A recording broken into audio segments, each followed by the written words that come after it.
Now contrast those answers to the average answers that you would get in a biology class in any public school in our nation. In a biology class, you'd raise your hand and say, "Teacher, I got a question. Professor, doctor, I got a question. Where did I come from?" And they would say, "Well, you came from primordial soup. You are an accident of nature, a series of mutations, driven by a force that is called natural selection. That's where you came from." Then you go, "Oh, okay, where am I going? What's my destiny?" What's the answer? Well, if the answer to the first question is primordial soup, the answer to the second question is, well, primordial soup, pretty much. You're going to be food for worms. It's the cycle of life, kind of like the Lion King. And then you go, then why am I here? And that's where a professor would say, well, you got to go to Philosophy 101 because that's the existential leap. You have to create your own purpose. That's kind of the exciting thing about being a human being. If you want to make the world a better place, then that's your purpose. If you want to grab as much pleasure as you can, then that's your purpose. You kind of create your own purpose. And then your last question is, okay, then, how shall I live? What are the rules? And the only consistent philosophical answer to that final question is what? However you see fit. However you want. That's the only consistent question, or consistent answer. And we wonder what the problem is. You see, my point is this. If you are an atheist, I just want you to know you have to embrace the ramifications of your own belief system. And the ramifications of your own belief system are these, that it may seem exhilarating to be your own God when it comes to morality, but you have to grant everyone else that same right and privilege, including Osama bin Laden and Charles Manson and anybody else. So my advice would be careful where you live. Be careful who your neighbor is, because there are some people who believe that it's right to love your neighbor and some people who believe it's right to eat your neighbor. And both would have the same credibility in that system. All right, but I digress. All right, back to the question. Is there a God? What's the evidence? The evidence is going to come from within and from without. Let's go with the evidence within first. I'm going to give you 3 basic pieces of evidence. I'll call them Exhibit A, Exhibit B, and Exhibit C. Exhibit A, I will call the universal concept. Exhibit B, I'll call the law of human nature, and Exhibit C, quality of life.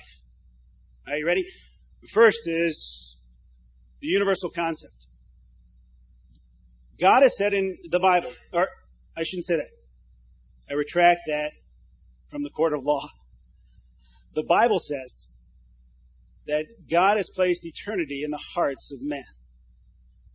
I find it interesting. It's not at all conclusive. I just find it interesting that in every civilization, in every culture that has ever been and is now, there is an overwhelming desire for, hope for, or belief in God.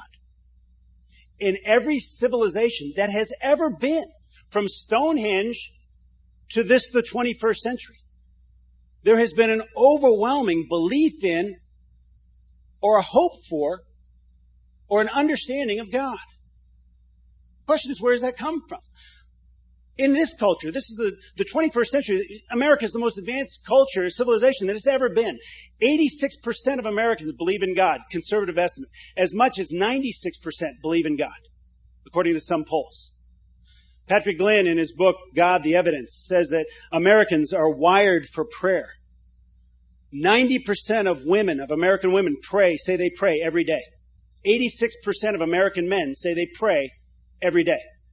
Of the 13% of Americans who would classify themselves as atheists, 1 in 5 say they pray daily. What is that about? My point is this. In our world, appetites have corresponding realities. Appetites always have corresponding realities. We hunger for food, for beauty, for love. And in fact, those things exist. We can imagine something that doesn't exist. We might be able to imagine a Martian. We might be able to imagine what a color might sound like. but we do not hunger for it. We do not write songs about it. We do not long for it. My question is just this. What is the corresponding reality for the worldwide spiritual hunger that cuts across every culture and every people group that is or ever has been? What is the corresponding reality for that longing that every single people group from the beginning of civilization until now has longed for? Has longed for. God has placed eternity in the hearts of men. There's a universal concept. The second evidence that you can find in your own soul is what I call the law of human nature. There seems to be an overarching understanding of right and wrong that goes all across humanity. And to test this, all you have to do is go anywhere you want, where there's a line waiting for something, and cut in front of the line. And what you'll find is, if it's filled with Christians or Buddhists or atheists, they'll all go, "Hey, what are you doing?" And you say, "What? What's wrong with this?" And everybody will say, "Well, that's not right. That's not fair." You can't do that. There is an overarching kind of ethic in the Nuremberg trials at the end of World War II, when they tried the Nazis for extermination of the Jews. They didn't try them based on laws that they broke in Germany, because they didn't break any laws. It was not against the law to exterminate 6 million Jews the way the Germans did it. The Nuremberg trial, they found them guilty of breaking the law of human nature. And they said, even though it wasn't against the law in Germany, you knew better. Because everyone knows that it's wrong to do what you did. Where does that overarching ethic come from? Where does it come from? God has placed eternity in the hearts of men. The third thing is quality of life. Sigmund Freud was not a great fan of religion. Many of you are studying psychology. In fact, he thought that a belief in God was a sign of neurosis, because he believed that God did not exist. And to believe in something that does not exist is by definition mental illness, because you're breaking from reality. He even had a term for it. He called it universal obsessional neurosis. And he said that when someone believed in God, it would show up in their life as neurosis, and it would need to be cured. And he really felt like that's what was going to happen in psychology. Now here's the problem.